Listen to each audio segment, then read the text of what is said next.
नमस्कार. आज आपण श्रीपाद श्रीवल्लभ चरित्रामृत या महान ग्रंथातील एका खास बोधकथेबद्दल बोलणार आहोत. ही एक अशी कथा आहे जी आपल्याला सुखप्राप्तीचं एक साधं पण खूप खोल अर्थ असलेलं रहस्य सांगते. ही कथा आपल्याला जीवनातील खऱ्या आनंदाचा मार्ग दाखवू शकते. चला तर मग या प्रवासाला सुरुवात करूया. खरं सुख ते कसं मिळवायचं हा प्रश्न नाही का आपल्या सगळ्यांनाच कधी ना कधी पडतो. खरं सुख म्हणजे नक्की काय, कुठे मिळतं ते? आणि गंमत म्हणजे आपण आज जी कथा ऐकणार आहोत ती आपल्याला बरोबर याच प्रश्नाच्या उत्तराच्या दिशेने घेऊन जाते.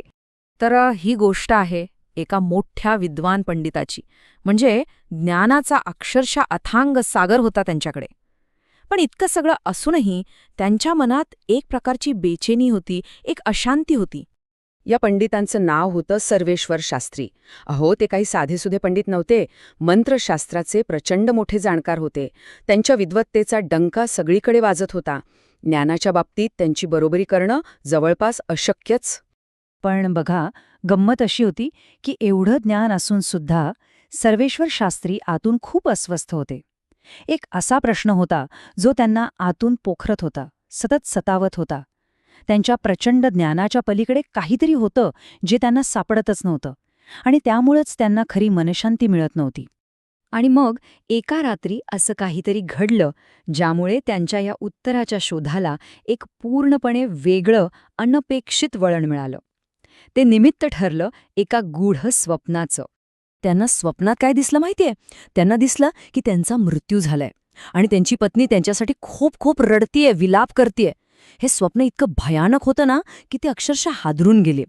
त्या क्षणी त्यांना जाणीव झाली की ही सगळी नाती किती क्षणभंगूर आहेत, मृत्यू किती अटळ आहे, आणि त्यांची जी काही अशांती होती ना ती एका क्षणात भीतीमध्ये बदलली.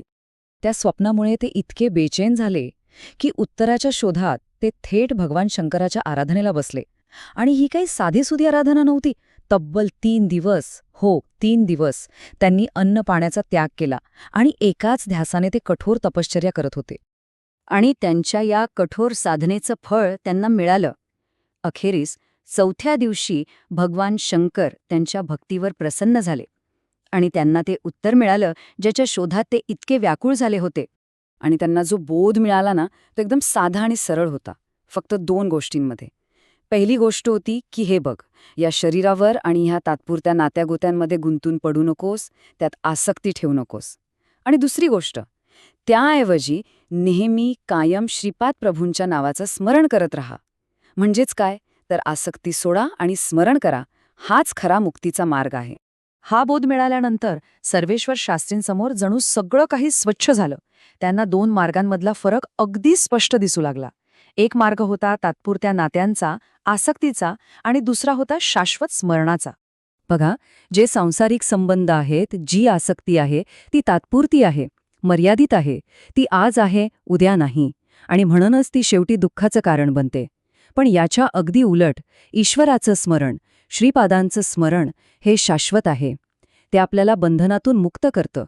तेच खरं मुक्तीचं साधन आहे, आणि त्यातूनच तो खरा, कधीही न संपणारा आनंद मिळतो. आणि शेवटी या संपूर्ण कथेचं सार काय तर ते या एका वाक्यात आहे. सर्वेश्वर शास्त्रींना जे अंतिम ज्ञान मिळालं ते हेच की सदा सर्वदा श्रीवर्धन म्हणजेच श्रीपाद यांचं नावस्मरण करणं हेच खरं सुख आहे. कदाचित आपल्या सगळ्यांसाठीच खऱ्या सुखाची गुरुकिल्ली याच एका साध्या विचारात लपलेली असेल, नाही का? यावर नक्कीच विचार करण्यासारखा आहे.